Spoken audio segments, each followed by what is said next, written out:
Thank you. Well, thank you for that introduction. Yes. I'm a longtime Calaveras County resident, grew up here in Railroad Flat, if you know where that's at. My husband has already lived here nearly 30 years himself. As I look behind me, I see a lot of things that belong to the Carley family. I was once married into that family, so a lot of my kids' heritage here to come and take a look at as well. Okay, so we are here to talk about Civil War medicine, but we are focusing on Dr. Jonathan Letterman. And why we're doing that is because Letterman has a he does. He has a very long history in California, and we'll talk about that in a minute. Some of you already know of Letterman Hospital, and that is who that hospital was named after, okay? So, first of all, before Mark gets going in a lot of this talk, if you don't silence your phone, there'll be free amputations for anyone who does not silence their phone. So, yes. Yeah. So I understand there's a gentleman that did a lecture here on gold rush medicine at one time. And I want to tell you something as we open this up. So from the time of the gold rush to the beginning of the Civil War, there is not a lot of advancement in medicine. So if you were here for his lecture, you'll know that when we start talking about this. However, there is something huge that happened in between that time, and that is anesthesia. Chloroform and ether, yes, and they used it. Both sides, Union and Confederate, both used anesthesia in their amputations or any of their surgeries. If anyone tells you different, they're wrong. If you watched Hollywood films that had them biting a bullet or, drinking whiskey, wrong. That was not happening then. Now, that's not to say that there could have been a small field amputation, could have been a small bone of the hand, toes, whatever, could have happened out on the battlefield at times in a hurry, may not have had time for anesthesia. But I'm going to tell you, for the most part, these surgeries did take place under anesthesia. So what Mark is going to kick off right now, he's going to give you a little tour over here of what we have laid out. We really don't, in this talk, probably have enough time to actually go through the amputation procedure, but we can. But we will talk about some of these. And then what's going to happen when he's finished, I'm going to take over and I'm going to talk about Letterman's time in San Francisco and what happened and his legacy that we live with today that you probably don't even think about, okay? So, but we do. We live with it every single day. So anyway, I'm going to, and real quick, I like to do old school here instead of something static like everybody's staring at a screen for a PowerPoint presentation. If we have time, we're going to talk about Dorothea Dix. We're going to talk about Clara Barton because there's a great correlation with these three. They, working together during the Civil War, and their stories are no less interesting than Jonathan Letterman's. So, I'm now introducing my husband, Mark Davis, and he'll come up and take you through all the fun. All right. Well, we'll get started just on some background. Jonathan Letterman was born 201 years ago. He graduated from medical school and joined the Army in 1849. And he was in the Indian Wars, Seminole in Florida. He was in Minnesota, and he spent some time at Fort Tejon down by Bakersfield in LA up there. If you're going up 5 and you go through Tejon Pass, that's where he was based. So he came back east and was at Fortress Monroe for a while out on the end of the peninsula. There was a Union fort that remained in Union hands throughout the Civil War. And he got together and was assigned with McClellan with the Army of West Virginia in 1861. That's when he really got into action with McClellan. And we'll go into that in a few minutes. But what I want to do is give you a little background on the Civil War. Rae mentioned they did have anesthetic, but it was aseptic surgery. So we're 5 years before Lister and antiseptic surgery. So we didn't have to worry about clean instruments and clean anything. So everything was just reused over and over again. Didn't have to worry about it. Well, Very they easy. didn't. So I would suggest if anybody's sick, that you don't get sick in front of me because it isn't going to go well. So casualties in the Civil War. For years, they thought it was 620,000 deaths during the Civil War. Now they've pushed that number to almost 750,000 people. So that's 2.5% of the population at that time by 1865 that had died in the war. Today's numbers, that's 7.5 million people. So you think about, you know, a major city in the country just disappearing. That would be the casualty rate. A little louder. So wars are fought or started, Civil War started. The last war was the Mexican-American War in 1848. There were 13,000 deaths in that war, or 13,000 dead. There were 1,300 battle casualties that died during that war. So when you get to the Civil War, they're fighting with tactics. They're using medical procedures and policies that are based on that war. So you get into the Civil War, everything just exponentially explodes, right? Casualty rates explode. Well, why is that? Well, the simple reason is this. This is a .58 caliber British Enfield, 1853 model. It's a muzzle loader, very slow loading. So you have to pull your ramrod out, drop your powder in, drop the ball in, ram it all down. So your firing rate's 3 rounds a minute. It's a very slow rate of fire. Okay, so you're firing a .58 caliber. That's a .58 caliber bullet. It's conical, has a hollow base. These are rifled. Mexican-American War, Napoleonic Wars, all those tactics where you see all those massed groups of infantry all shoulder to shoulder, 2 ranks, firing at each other. Same tactic, different weaponry. So these are accurate to about 500 yards. Smoothbore weapon was accurate to 50 yards at best. So the majority of the casualties in the Civil War, 94% of them come from this rifle. 5.5% artillery, and the balance, 4%, 0.5% are edged weapons, swords, and bayonets. Another little point is that by World War I, casualty rates in World War I, a third of those are from artillery. So during the Civil War, everything's direct fire with their artillery pieces. They're 12-pound Napoleon smoothbores and Parrott rifled, which are 3-inch, and they're all direct line of sight.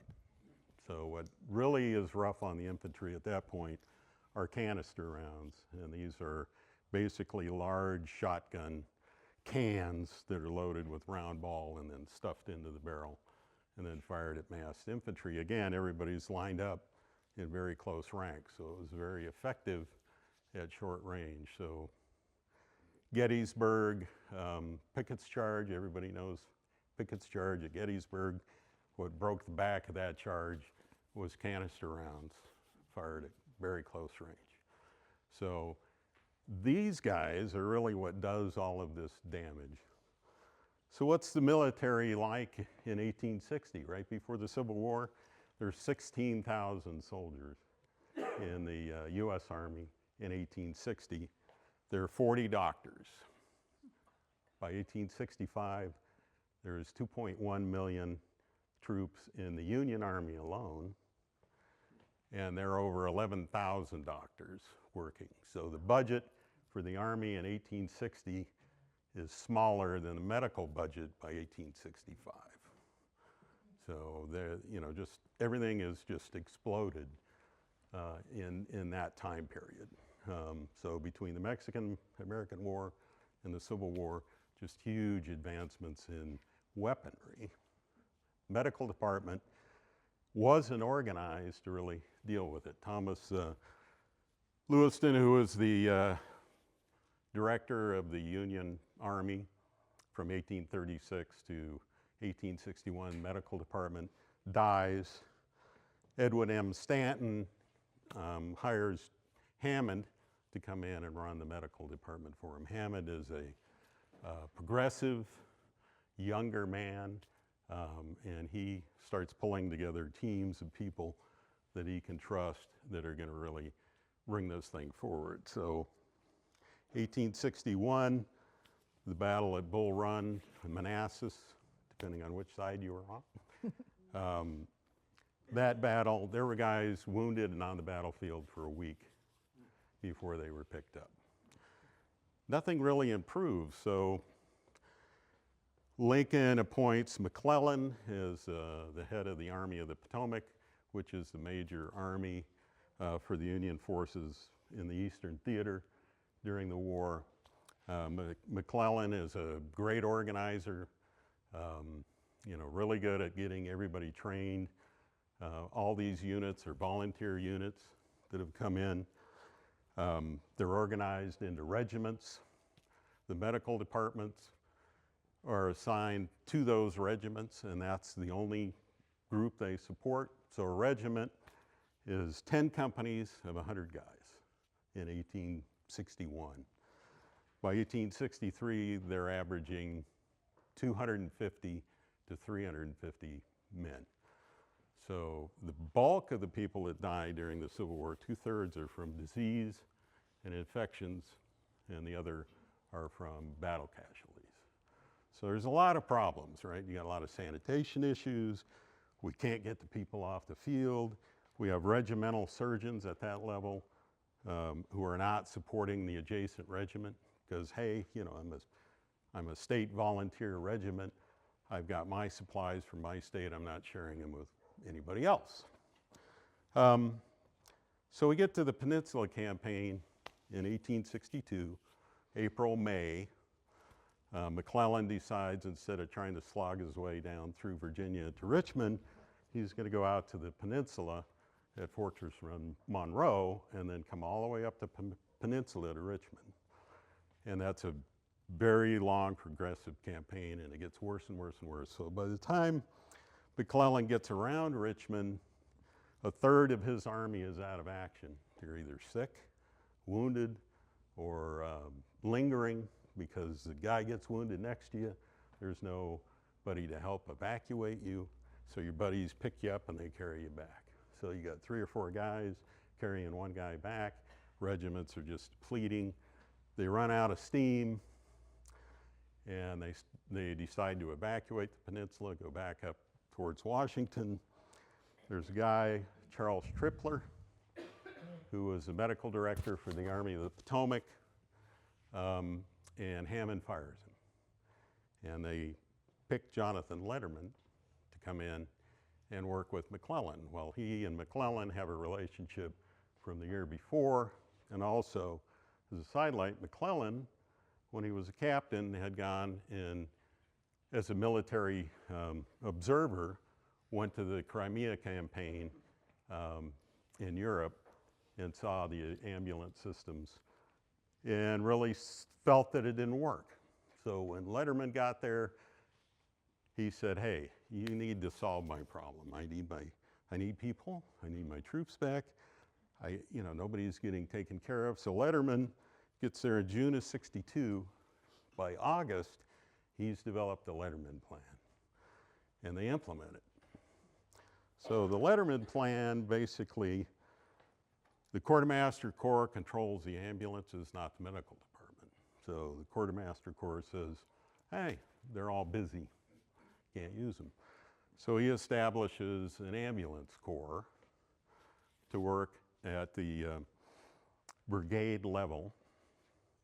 So brigade is made up of 3 of those or 4 of those 1,000-man regiments. So it seemed like a good starting point.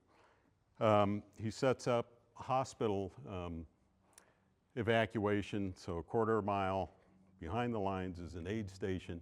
He has stretcher bearers specifically assigned and trained to handle all of the wounded, get them back to the aid station to the field hospital to a general hospital. All of that comes into place.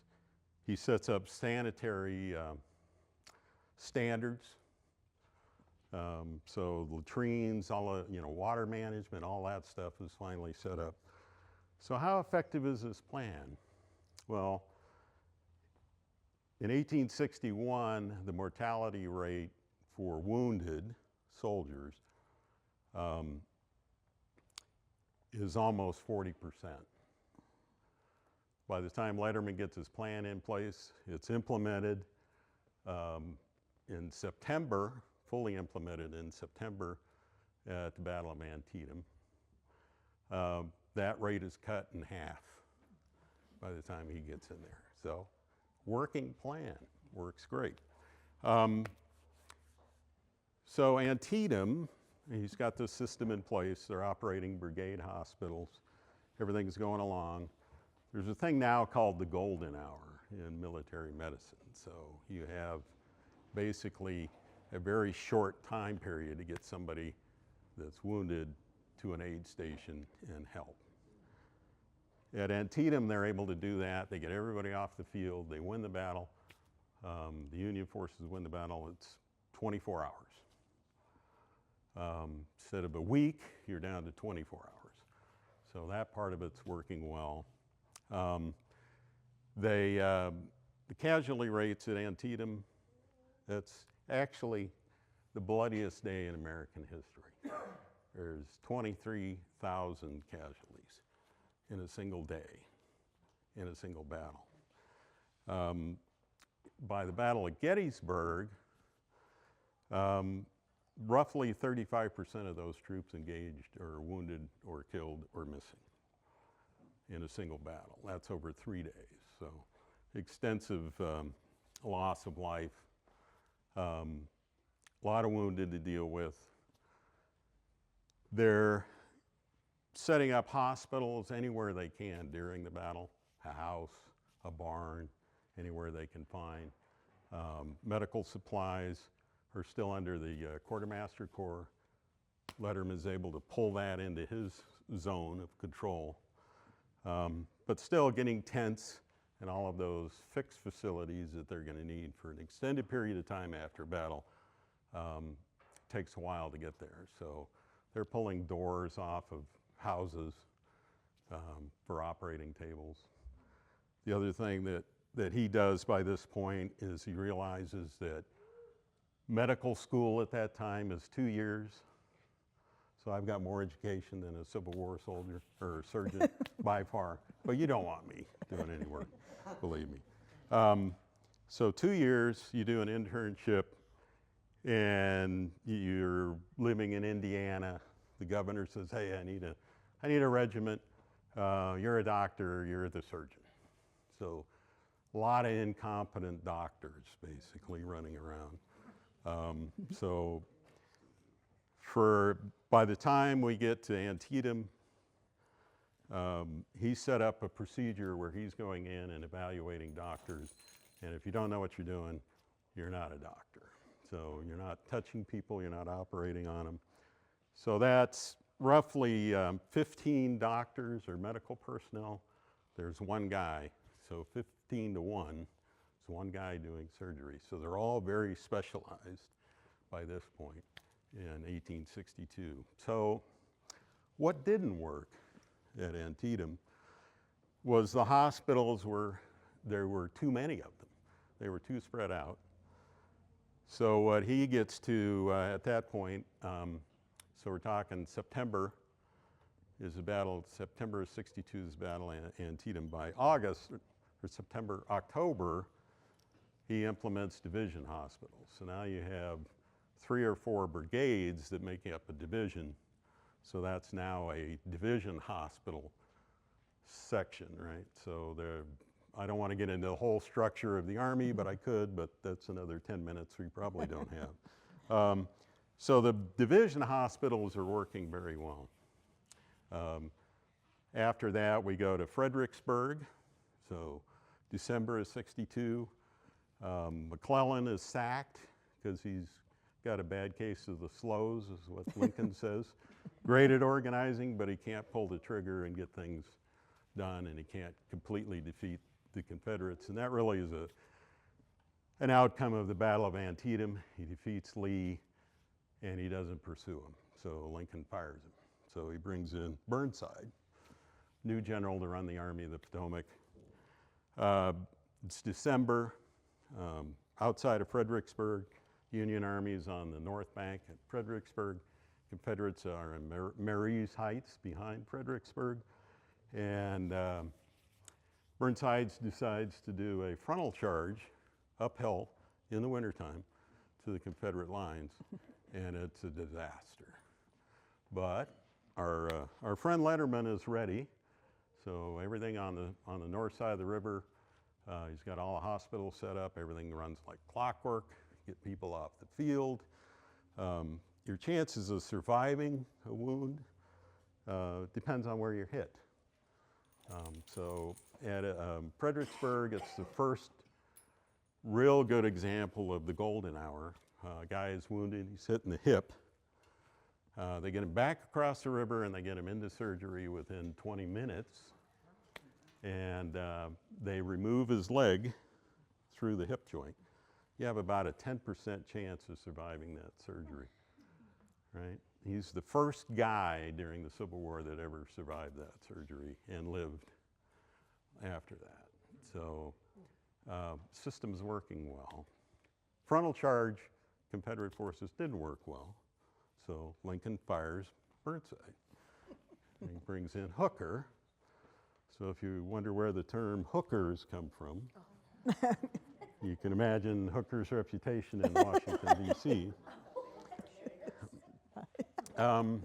So Hooker decides they're going to come back into Northern Virginia in May of 1863, and we have the Battle of Chancellorsville, which runs for about 4 or 5 days, and it's roughly 10 miles from Fredericksburg, which is still in Union hands, that side of the river where the hospitals are. So they decide that the hospitals are going to remain in Fredericksburg and they'll just evacuate the wounded from Chancellorsville back over to Fredericksburg. And that runs fairly well, other than for Hooker. So he loses the battle. Guess what? Lincoln fires him. So they bring in Meade, George Gordon Meade. And Meade comes in, and we're headed towards the Battle of Gettysburg. So Gettysburg, they're basically the Confederates break away after Chancellorsville, and they're scooting up through Maryland into Pennsylvania. It's the first time they've really breached true solid Union territory. The battle really is almost by accident. So the Union forces are chasing them up through eastern Maryland. The Confederates are coming up through western Maryland and into Pennsylvania, and they meet at Gettysburg. So that's really the culmination, the high point for Letterman. Everything runs like clockwork. The battle rages for 3 days. Hospitals are running fairly well, although all of his hospital tents are stranded further east. He can't get them in because the railroads are jammed with trying to get ammunition and equipment and personnel in to support the battle. At the end of the battle, there's 53,000 casualties. You know, the town is overrun. The weather on the 4th of July after the battle, it ran the 1st, 2nd, and 3rd. It's raining. There are 14,000 Union casualties and 6,000 Confederate casualties that the hospitals Union hospitals are managing. Lee evacuates. General Bowdoin, the cavalry commander for Lee, leaves Gettysburg with a wounded baggage train 17 miles long. You know, just think about that. You know, you're in a wagon, you're wounded, and it's not a modern ambulance. You know, you're getting bounced around. So pretty miserable conditions. The hospital, after the battle, ends up just north of the train station in Gettysburg. Unfortunately, that site is now a Walmart parking lot. So nothing really there at that place. So that's kind of, at that point, Letterman's pretty burned out. I mean, you see pictures of him by this point, you know, he looks 80 years old. He's in his 40s, so pretty worn out. He and McClellan, very close friends. McClellan gets fired. His buddy Hammond, who hired him, brought him in, he gets fired because he wants to get rid of some medications that are in the medical kits. And we have a couple of examples. We have blue mass and calomel. These were used to treat everything under the sun, but they're also mercury-based. So Hammond doesn't think that's a real good idea. And he pulls it, and everybody gets mad. It's liquid, like a liquid mercury. It's a poison. If I spilled that on the ground, these are originals, we'd have to call the hazmat team. Yeah, so very nasty stuff. So they would give it to you in small doses, you know, if you had dysentery or, you know, they treated everything. So kind of one of the stories of it is, if we get back to our buddy Hooker and everything that was going on in Washington, D.C. that we can't really talk about, but the joke was that it was a treatment for syphilis. So it was a night with Venus and a lifetime with Mercury. So didn't want to really do that. So at that point, Letterman says, "Hey, I'm done." So after Gettysburg, he resigns from the Army, and he heads out west, and Rae will get into that a little bit more. Should go through some instruments. I am. That's why I'm over here. Okay.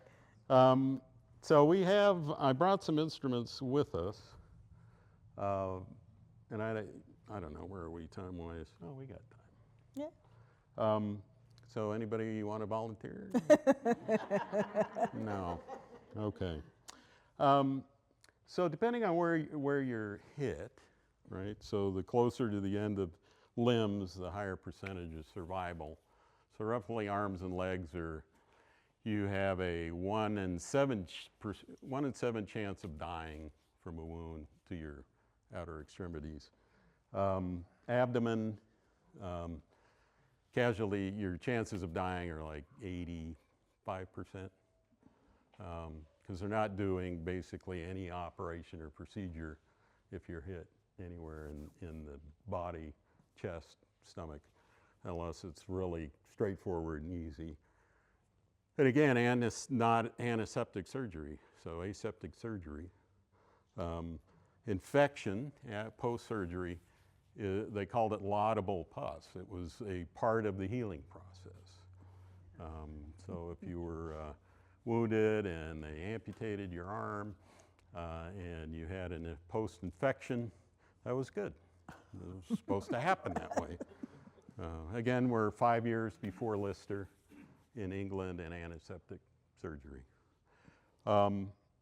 If you're hit in the chest, you have a higher chance of survival. I think your mortality rate goes up to like 42% or something like that. Not too bad. If you get a fracture of the skull, we can relieve that pressure. We use this little jewel. So that basically has a centering pin, and we drill through the skull, take out a plug of the bone, and it allows blood to drain out of the skull.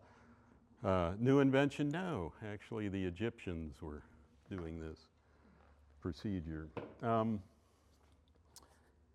So we have different types of amputations available to us to use, and different surgical knives that we can use. So I'll dig out some of the fun ones. These are reproductions. I've got some originals, but they're sharp, crazy sharp. So I don't like to really, these are not sharp, so I feel fairly safe. This is a Liston style, and it's a broad back, very long, got a lot of time, a lot of cut time to cut through.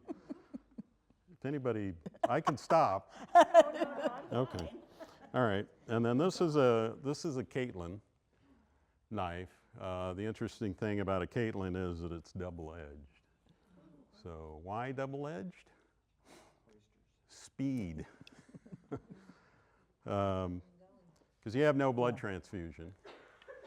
They do have a tourniquet, but they're going through so many surgeries. Oops. Well, we'll find it. Oh, there we go. Oh, there. Perfect. Thank you. You got a job. You're hired. This would go around a limb, and you'd have to set it, and then you'd have a pressure point in here that you would put on the artery, and it took way too much time. So you just have an assistant surgeon hold that artery while you're doing the amputation. So we have a circular amputation that's really been around a long time. And that's basically you just make the cut all the way around, cut down to the bone. Then you get out your trusty bone saw. And this has a neat little feature. Probably not this one. I have another one. This part flips up and gives you a little extra leverage cutting through the bone.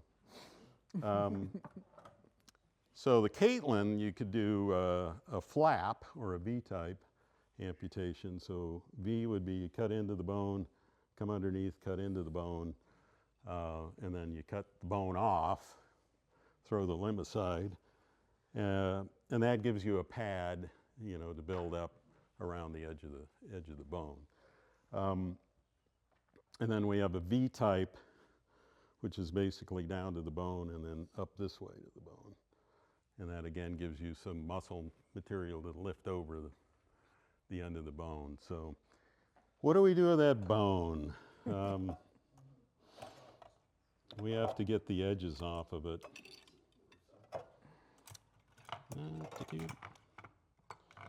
So we have a set of rongers.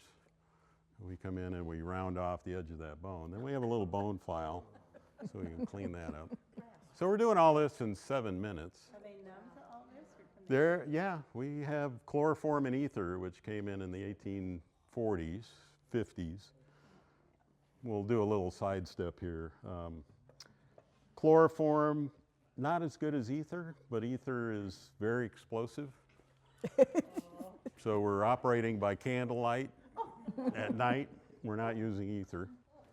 So we're using chloroform. So most of the surgeries are like 75%, 80% are chloroform. But it's a little lighter material. Patients wake up. How are we applying that? We're using a sea sponge.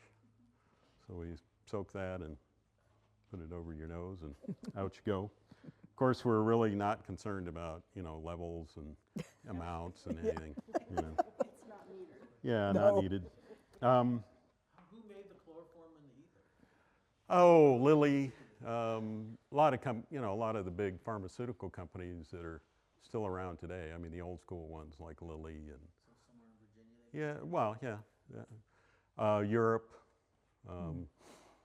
They, Possibly in New York. Indiana, Indianapolis, quite a few different places were making that. Confederates were having to either acquire it, you know, when they overran an area. There was an example at Gettysburg. The 19th Indiana at Gettysburg set up their hospital in the train station, which was overrun and captured by Confederate forces. When the Confederates pulled out, they pulled out all their medical stuff, took it with them. So Jacob Ebersol, who was the surgeon for the 19th Indiana, you know, was out without stuff for a couple of days before he could get resupplied at Gettysburg. So once we get the get everything cut and removed, we had to go in and tie off those arteries. So we'd use a teneculum. So this stuff, which fell on the ground, which isn't sterile, but we didn't need to worry about it because we didn't know about that stuff.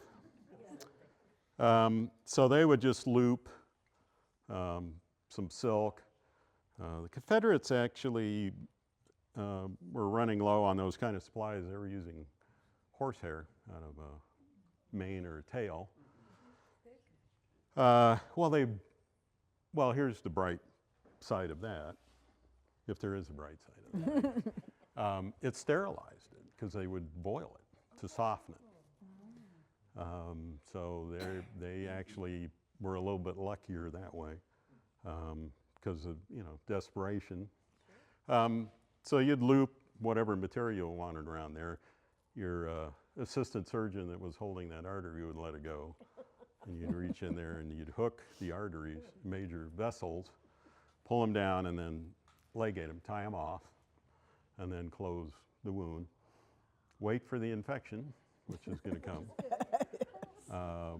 You know, and then move along. So any questions on that part, or? Yeah, is it any truth to the story that they use maggots to eat the... Yes.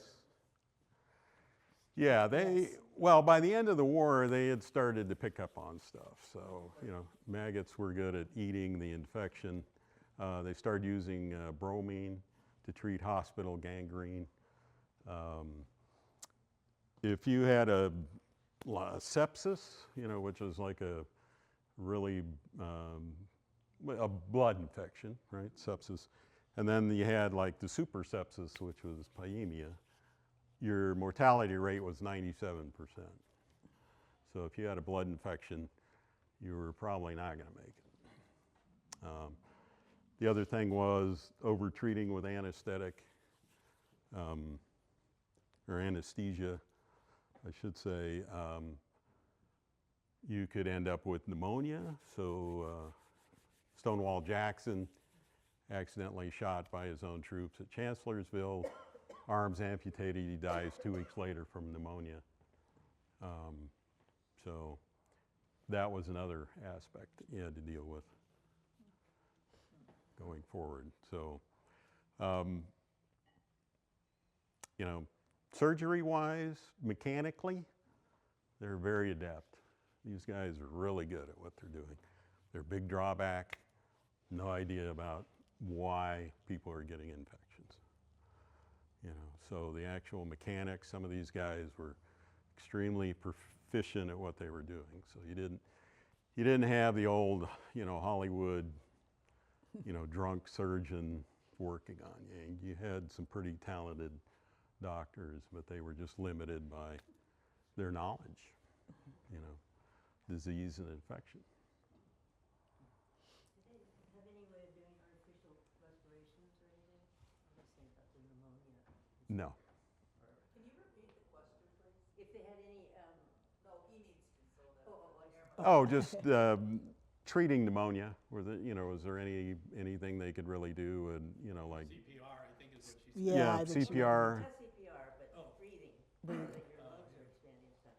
No, Nothing like that. They have- no treatment at all for that. So Don't send your sons off to war. They yeah, come back. yeah, they're you know there are some, examples of units during the Civil War. 19th Indiana, which I mentioned a few minutes ago, they went into Gettysburg on the first day. They were 1st Corps, 1st Division, 1st Brigade. So they were like the elite shock troops of the Army of the Potomac. Their general in the Iron Brigade, 19th Indiana was part of the Iron Brigade, which was 2nd, 6th, and 7th Wisconsin, 19th Indiana, and the 24th Michigan. So the 19th went into Gettysburg with 288 guys. They came out and were at a quiet spot in the line the next night. There were, out of that 288, there were 79. One company of 100 guys had 1 sergeant and 4 privates.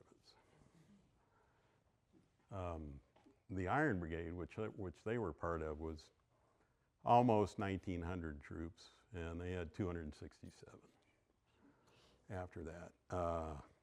The 1st Minnesota, on the 2nd day, in the wheat field, was wiped out. Nobody left. They were either dead, wounded, or missing. The entire regiment. So 240 guys. So same thing, there were Confederate units like that, 14th Tennessee, that were wiped out. Was there anybody winning? Boy, if you want to get into that. That's another day. So Gettysburg, everybody's just kind of done, right? They're spent. Lee goes back to Virginia. Meade does not pursue Lee, kind of ticks off Lincoln, but he doesn't fire him. So it's considered the high water mark of the Confederacy, right? But July 4th, the other side of that is Vicksburg in Mississippi, which is a Confederate bastion, surrenders on July 4th. So the Battle of Gettysburg and Vicksburg combined really is the pinnacle of the Confederate forces, and from that point on, they're going downhill. So what does Lee do? He goes, hey, I'm going to bring Ulysses Grant from the Western Theater, who just captured Vicksburg, and I'm going to bring him as the lead general for all armies operating for the Union forces during the Civil War. So Grant comes back. He gets Sherman to work in the West. So Sherman's going after Atlanta and then burning everything from Atlanta to Savannah, Georgia. Just massive destruction, 100 miles wide. And Grant and Meade start the spring campaign of '64, and that starts at the Wilderness, and then you have Spotsylvania Courthouse, and you have Cold Harbor, and you have the siege of Petersburg. So what Grant does is he says, hey, to all of his generals, Meade and Sherman, you're not pulling back. So they'd have a big engagement, in 61, 62, 63. They'd fight it out, get roughed up, and they would separate for 3 or 4 months, retool everything, and go back at each other. Grant said, we're not doing that anymore. We're just going to keep fighting, keep fighting, keep fighting. So he comes across the river into northern Virginia, and they get into a big battle at the Wilderness. It's a draw. He just moves left. Lee moves right. They have the Battle of Spotsylvania 3 weeks later. Nobody wins. They move left. Lee moves right. They get to Cold Harbor. It's a frontal assault again. Doesn't go well for Meade and Grant. He has 7,000 casualties in 20 minutes. So here's kind of what we're headed towards. When I said earlier that you always start your war with the tactics from the prior war. So we get to Cold Harbor and to Petersburg, and Petersburg is a siege. It's trench warfare. It's World War I in the beginning, right? Everybody's in a dugout. You have these big trenches, and they're just flailing away at each other. The interesting thing is that the rate of fire is 3 rounds a minute per gun, right? You get to World War I, you're adding in machine guns and indirect fire from artillery. So if you look at the battle, for example, the Battle of the Somme in 1916, there's 1 million casualties in 3 months. Machine guns, you can't get close enough. The rifled musket at Petersburg, the Union cannot break through the Confederate lines. They couldn't get enough troops to break a line. So you can imagine in World War I, if you're doing a frontal assault with machine guns firing back at you. So Grant changes his tactics at Spotsylvania Courthouse. So instead of rank and file, they go by brigade. So you got a front brigade, and then behind that's another brigade, behind that's another brigade, behind that's another brigade, and they still couldn't break through. Couldn't break the line, couldn't break the Confederate line. So the casualties go through the roof in the latter part of the war. And that's kind of where Grant got his reputation as a butcher, because he just wouldn't back off. He just kept chasing Lee until they got to Petersburg, and that was a siege that went on for 9 months. And they just kept pushing left until they could break the Confederate line. And that led to Appomattox 3 weeks later, roughly. But one of the interesting generals at Petersburg is Joshua Chamberlain. College professor, taught rhetoric at Bowdoin College in Maine, headed up the 20th Maine at Gettysburg. He's one of 2 people that are field promoted by Grant to general, and then he brigadier, he becomes a major general. Petersburg, he's shot through the hips, right? Mini ball comes in and exits the other side. They run his obituary in Maine. Of course, he doesn't pay attention to it and doesn't die. But he survived. Nobody knows how the heck he survived, but he survives. Grant is so impressed that he has Chamberlain accept Lee's surrender. So, and then he goes on to become the governor of Maine for 4 terms. So, but back to your question, it got worse, by the time they got through to the end of the war. I have a quick question. Sure. When you say casualties, you're talking about both dead and wounded, not all dead, right? Right, yeah, 53,000 casualties at Gettysburg. That's killed, wounded, and missing. There's probably 6,000 killed at Gettysburg. So the balance are wounded and missing. And again, there are no dog tags. There's no identification.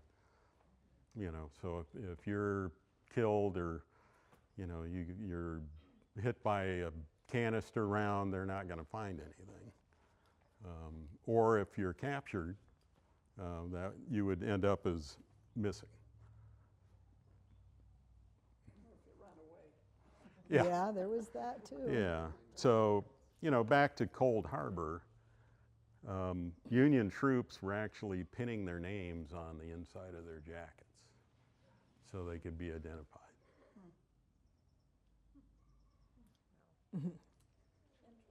Well, everybody looks pretty sullen. Sad. Yeah.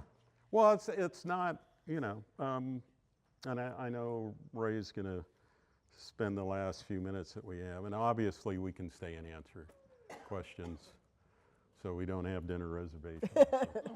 So. And then if you want to look, you know, I did bring some of the different weapons. I mean, this is a Colt 44 caliber pistol. So reloading, I mean, we talked about loading that. Reloading this is a process, right? It isn't like a modern gun where you just slide the cartridges in. You got to pull this keeper out, pull the barrel off, slide the cylinder out, slide another cylinder on, slide the barrel back on, put the keeper back in. So if you're loading this thing, you've got to put the powder in, put the ball in, compress the ball in, then you seal the end of the cylinder with grease. And then you have these little tiny percussion caps that go on each one of these nipples. So as a side story, I was doing a competition shooting, the nationals in black powder, and my buddy next to me, Richard Henderson, who was the best man at Rae and I's wedding, fired his pistol, and the grease had escaped around the other rounds, and the flames went in to these other cylinders, and all of these cylinders started going off at the same time. So he's standing there pointing at the target, and I'm yelling in his ear, "Don't drop it." You know, so, but yeah, very slow loading process for those. Would you like to close out on Letterman? Okay. I will close out. Yes. Unless we want to go more, but I'll try to Yeah. do this fairly quick. One thing I wanted to say, though, about gangrene. Who doesn't want to talk about gangrene? Come on. And how they took care, well, how they thought they were taking care of gangrene. Here's the problem. Yes, they did have the medication that probably could have stopped a lot of the gangrene, bromide, bromine, call it whatever. However, because the thinking of the day was infection was being caused by bad air, right? It was being caused by bad air and not, God forbid, not a surgeon's knife. No, that's not it. It's bad air. So what did they do with that? A lot of times they dispersed it in the air thinking, well, of course, that's going to work. And we know it didn't, but that did happen an awful lot at that time. Not really sure on some medications really how to use them properly, okay? But I'm not here to go back on that. All right, our star of our show, Jonathan Letterman. Why do we care? We care a lot about this man today. He is, been the phrase coined, the father of modern military medicine. All right, Mark explained what the Letterman plan is, and I'm going to use the word is, not was, because it still is in use today. All right, the end of Gettysburg, like Mark pointed out, Letterman is exhausted beyond all definition. He is exhausted. He is very ill. He is very, very sick at this point, right?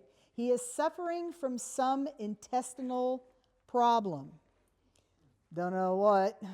A lot of diseases then were never known exactly what they were, okay? Sometimes anything that involved here to here was like, well, not lungs, but here to here is an intestinal issue, right? That's often the case. Okay, I'm going to just roll back real quick. Letterman comes from a family of doctors. His father is already a surgeon, okay? Letterman's going to go to Jefferson College, Medical College, which today now is called Kimmel Medical College. 1849, he graduates from there. His brother, too, is a doctor. We just recently learned that either his father or his grandfather was a deacon in the Dunker Church, okay? So this we figure, is a family of service. All right, they are people who want to help other people. This is how Letterman grows up, all right? So as Mark tells you, after college, he gets involved in the Indian Wars, okay, and then is picked up by Hammond and his buddy McClellan to come and be the director of the Army, medical director of the Army of the Potomac. Now, Letterman gets through Gettysburg and he's done. He's done. He can't do it anymore. He's absolutely spent. But at the same time, he knows that he has trained his officers, his medical team well. I figure when he left, he was probably pretty satisfied just by reading his memoirs and his notes, that he's probably pretty satisfied he's going to leave the Army in pretty good hands as far as medicine goes. Although, it, like Mark just explained, it gets a whole lot worse before it gets better. Okay, when he is done in Gettysburg, he somehow gets roped in, or people try to rope him in to become a part of the railroad industry. This is not really his thing. And his friends are all telling him, don't do it. They wanted him to continue with medicine even if he was doing a private practice. Well, he dabbles a little bit in the oil industry. We don't know a whole lot about that. We don't know if he ever made money. Don't know. But he did. However, he does get a job. He marries, while he's still back east, he marries. And he gets an opportunity to become the chief coroner of San Francisco, okay, in 1867. He is now the chief coroner in San Francisco. He is by this point, he is in his early 40s. Yes, he is in his early 40s, maybe about 40, around there. His wife is in her 30s. They have 2 daughters. Sadly, in less than a year, his wife will die. There have been many reports about what she died from. Again, you don't know. It can be a crapshoot of anything. One of the obituaries said she died within a matter of hours. This could have been a burst appendix. It could have been severe appendicitis. Could have been out of control Crohn's disease. It could have been colon cancer. We don't know. But she dies. Letterman is left with 2 young daughters. Well, he comes from a pretty wealthy family. He did the right thing. He sent his daughters back east to his family so that they could get a proper education like he had. It was the best decision he ever made, and I'll tell you, their success was rather remarkable in what they did in their lives. So Mary Letterman is buried in San Francisco. And Letterman has to go on and do his job as chief coroner. San Francisco is a mess. It's a mess. He has to get this under control. So he does, but he begins it with the fervor he's always had, but as time goes on, the depression absolutely does him in. Depression, and he is very, very ill. He spends his time being the coroner of San Francisco. He's elected twice. People are so impressed with him, he's elected twice. And by 1871, he is now the Surgeon General of California. A lot of people don't realize that, but he is. He receives the highest honors that one could receive at that time. And he's even part of the Physician's Order of Cal, Berkeley. Okay? All right. Unfortunately, before his birthday, quite some time, he dies in March of 1872 at 47 years old. Oh, by the way, this is William Hammond, by the way. And Letterman, he accomplishes so much in such a short amount of time in his life. We have his legacy to prove that today.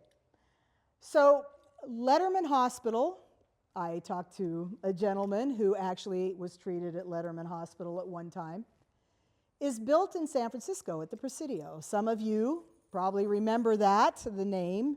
Okay, no, it was not David Letterman, it's Jonathan Letterman. And the hospital is built, not first named Letterman. That comes a little bit later in the 20th century. I think by 1911 is when they decide they are going to name the hospital after Jonathan Letterman. That hospital treats military wounded into the 1990s before it's decommissioned and eventually torn down. So you've got World War I, World War II, you have Korea, you have Vietnam, you've got some of the other wars after that, just a little bit, maybe a little bit in Afghanistan. Okay.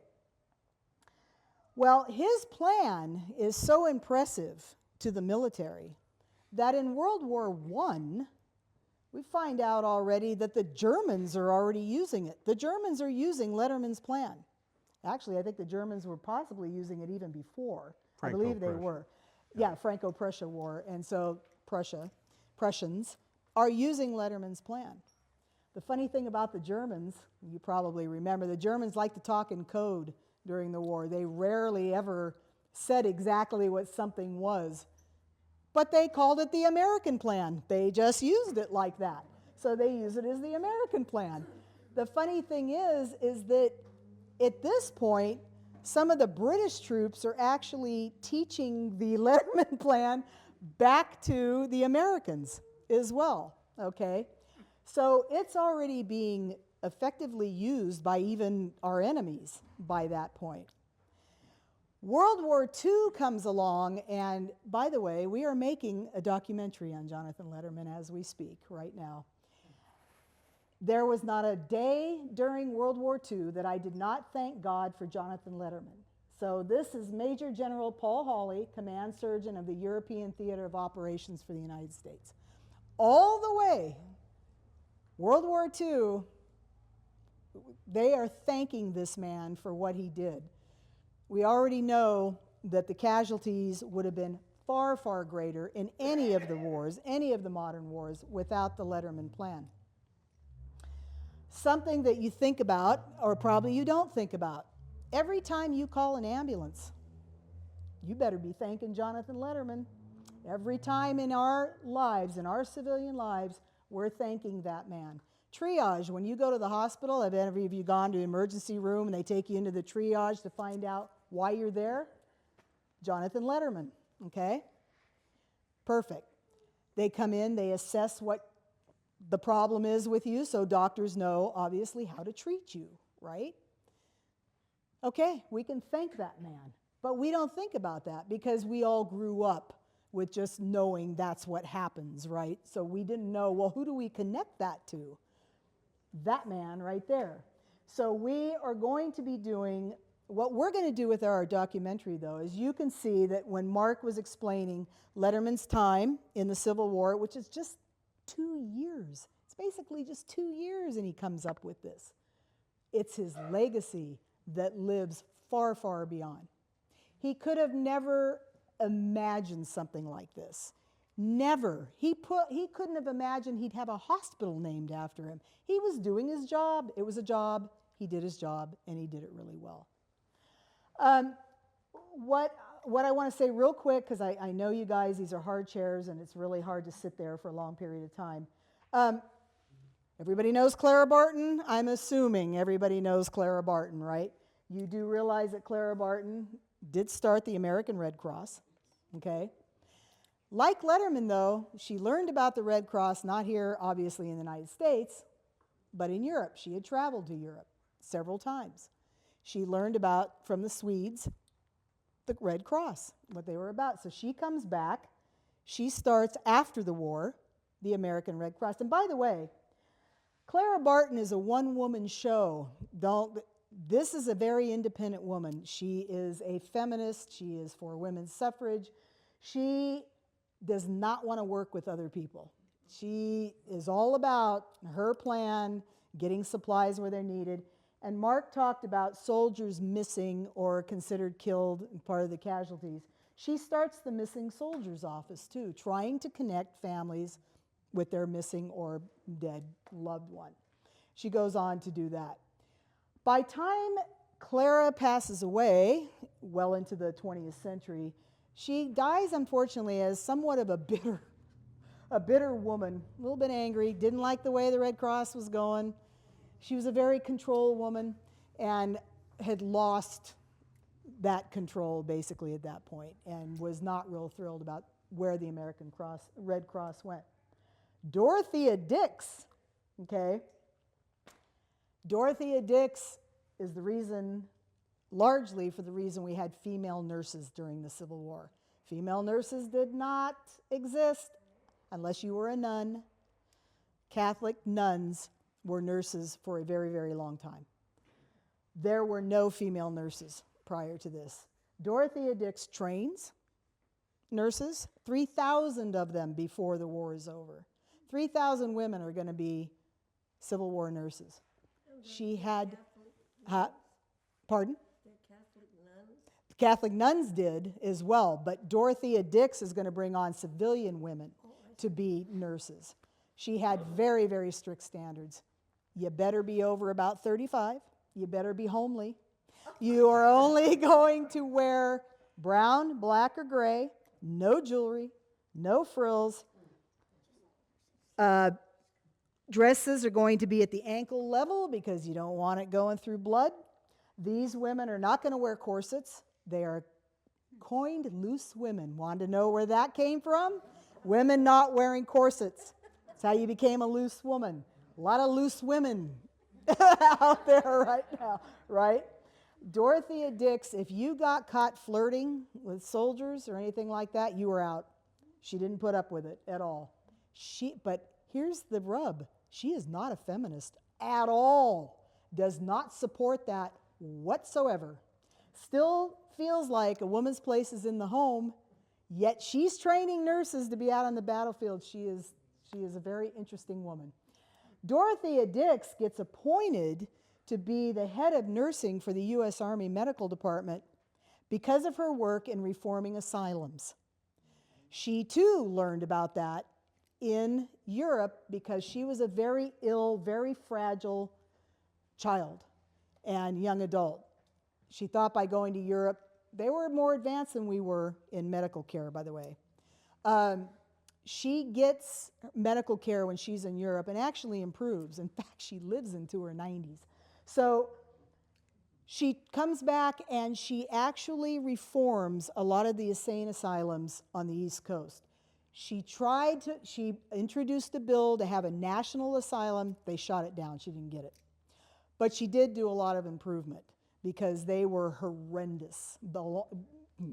Beyond description, they were horrendous. She makes great improvements during that time and continues to do it for quite some time. Like I say, she lived to her 90s and did a lot of great work. So, did they work together? These two would have, Clara Barton and Jonathan Letterman, would have had to work pretty much side by side at Fredericksburg because they were right there together. I've been asked before, and I've asked the question, what did he think about women? Most of these doctors, by the way, did not want females at all involved in medicine whatsoever. They claimed they got in the way, they didn't know anything, blah, blah, blah, but the troops loved them. Okay, it was like having mom from home, right? Something from home.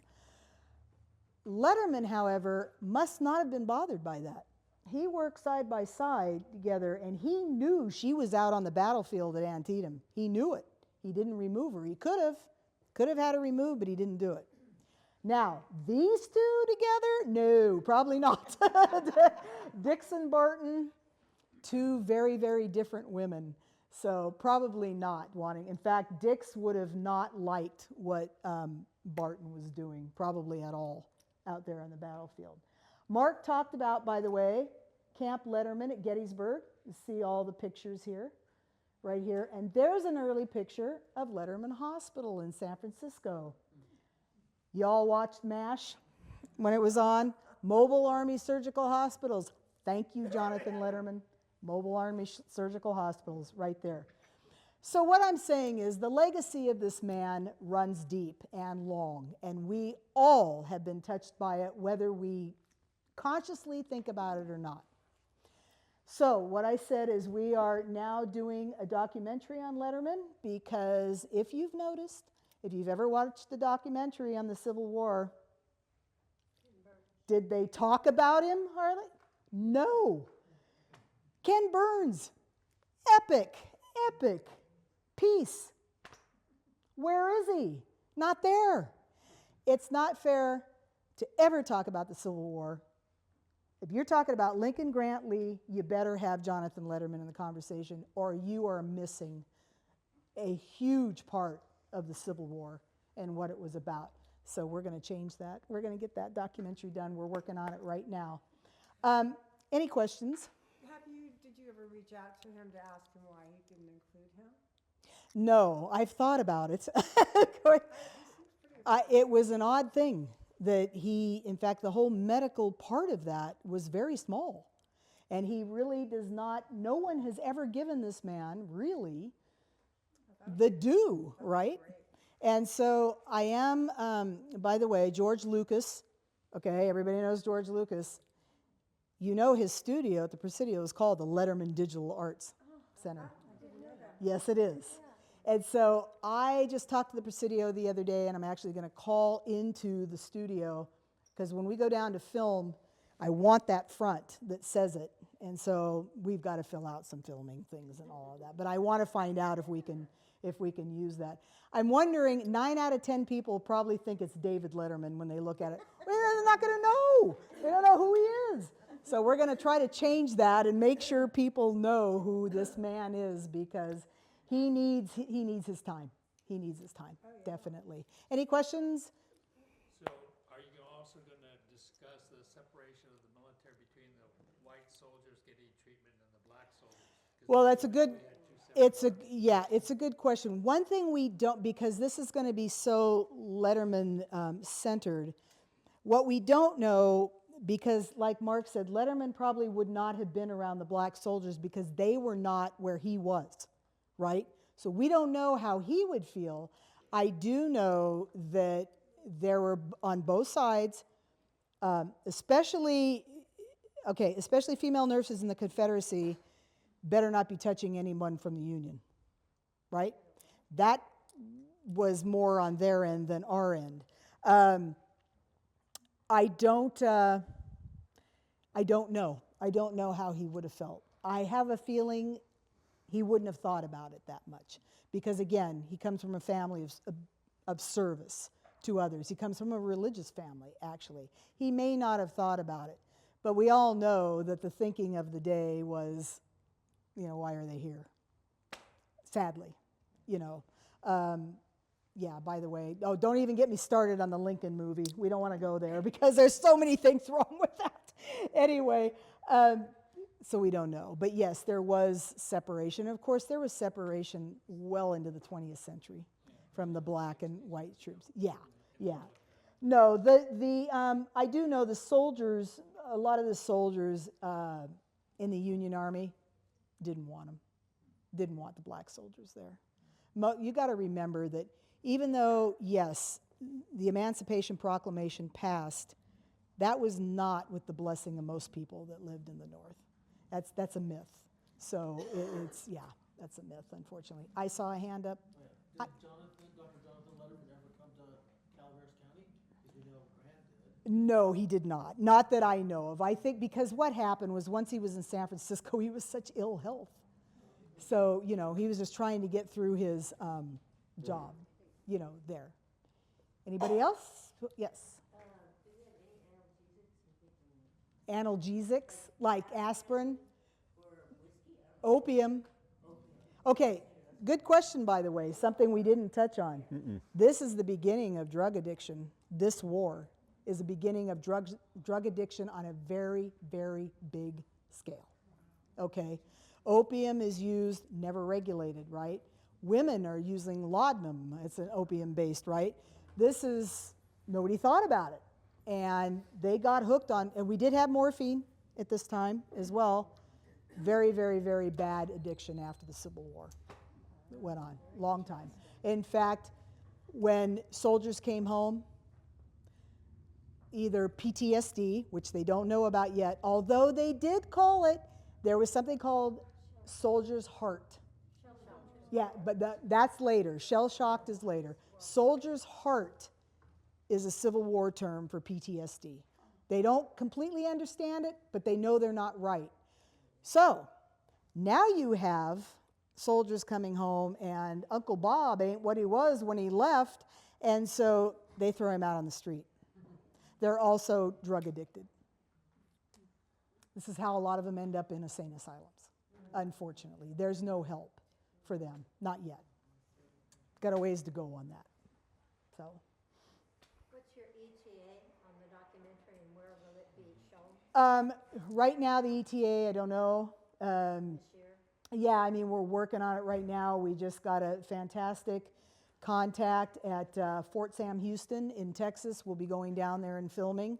This is a man who today is still teaching high-ranking medical officials in the Army the Letterman plan.